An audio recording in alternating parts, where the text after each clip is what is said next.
You're free.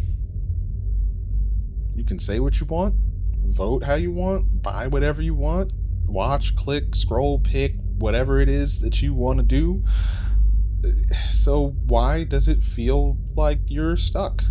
Why does life and all of its choices feel more like a trap than a triumph?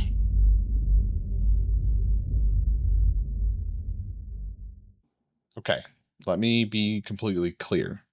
I believe in freedom, the kind that's protected in the US Constitution: freedom of speech, freedom of religion, freedom to live your life without interference. These principles are not just ideas, they're bedrock. They're hard won, historically rare, and foundational to everything we call the free world. But this video isn't about whether freedom is good or bad, because that's not a serious question. It's about why, in an age where our rights are more extensive than ever before, so many people feel powerless, cornered, and suffocated. What if the problem isn't the lack of freedom, but the structure of modern life that turns freedom into a kind of soft coercion? We're told we can be anything, do anything, believe anything, but what we're not told is that modern society has created conditions where those freedoms often don't lead to purpose, belonging, or power. We're left with the burdens of choice without the infrastructure of meaning. And in that vacuum, freedom can feel honestly more like abandonment than empowerment. The ancient Greeks actually warned about this. Too much freedom, eleutheria, could become anomia, lawlessness. And it's not just a social breakdown, but it also a kind of internal disorientation, something that we probably nowadays would call cognitive dissonance. A society where everyone is free, but no one is anchored. And what we're experiencing today is what philosophers like Machiavelli, Huxley, and even early Marx recognized in different ways. And it's that freedom without a stable moral or cultural core eventually collapses into confusion, atomization, and despair. And it's horrible. And this isn't an argument against liberty or against any kind of liberty. It's a warning about what happens when liberty is stripped of limits and virtues and shared responsibilities. And it's in that void that, the modern trap is really set. Because when you don't know who you are or what you're for or where you're going, freedom isn't freedom, it's complete disorientation. This isn't a contradiction by accident, it's a paradox at the heart of modern life. French philosopher Jean-Paul Sartre said it best: we are condemned to be free. In his view, freedom isn't just a right, it's a burden. No gods, no kings, no divine plan, just you standing before an empty canvas, brush in hand. And in that freedom lies the anxiety, because with no fixed purpose or external guide, we bear the total weight of responsibility in everything. You choose your meaning, you choose your path. And if your life is a disaster, that's on you. And that's how Sartre saw it. This is a dark undercurrent of modern freedom. It promises empowerment, but delivers a silent demand: be exceptional, be fulfilled, be right. And if you're not, it's your fault. Thomas warned of the absurd, the clash between our search for meaning and a world that offers none. And modern freedom, stripped of anchors, becomes not liberation, but a kind of existential vertigo. And this is where, the modern education system and our culture in general have failed us. We celebrate self expression, but rarely teach self mastery. We removed the gods, the traditions, the obligations, and all without preparing people for what to do with that freedom. This isn't abstract philosophy. It's the quiet despair of millions of people who look around and feel like they're not enough, but don't know why. Freedom today often means consumption. You are free to choose your career, your phone plan, your moral philosophy, your Instagram aesthetic. But as Soloviev Zizek once said, choice is meaningless without context. Being free to choose between 10 flavors of toothpaste doesn't mean that you have control. It means that you're being managed.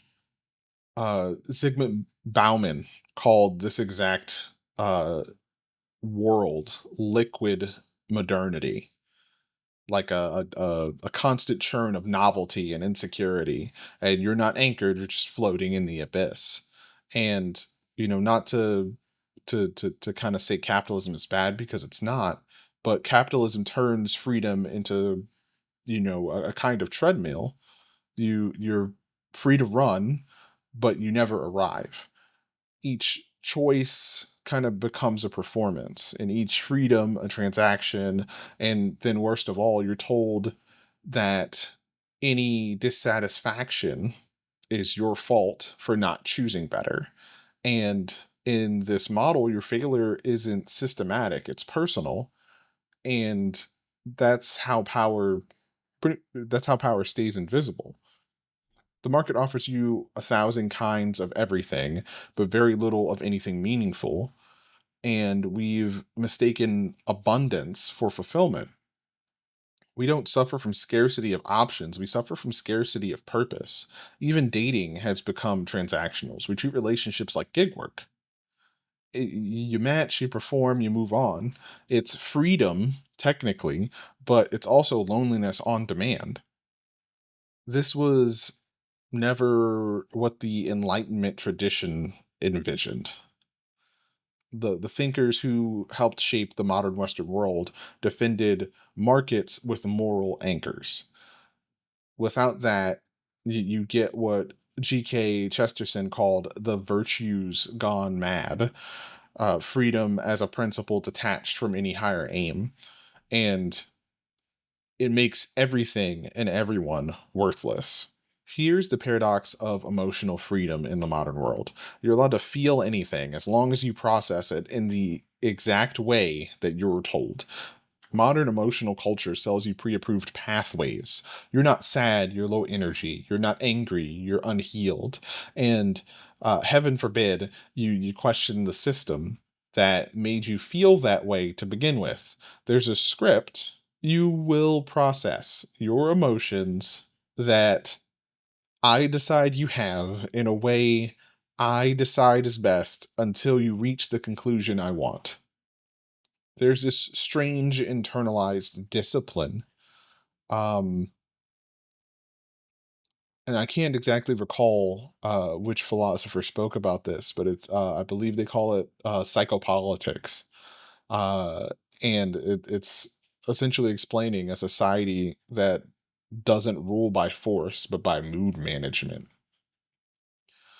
You're not told what to do. You're given tools, trends, healthy coping mechanisms, but if those don't work, what? If you still feel hollow, what? The failure is yours. This is how the language of wellness becomes a tool of self control. It turns pain into a pathology, and dissatisfaction into personal error, and never systemic critique. Carl Jung warned about this too, actually. When a culture becomes too rationalized, it drives the soul underground. What we call wellness today often looks more like conformity in a bathrobe. Even rebellion has been commodified. Rage gets channeled into branding, trauma becomes content. It's not emotional freedom, it's emotional branding.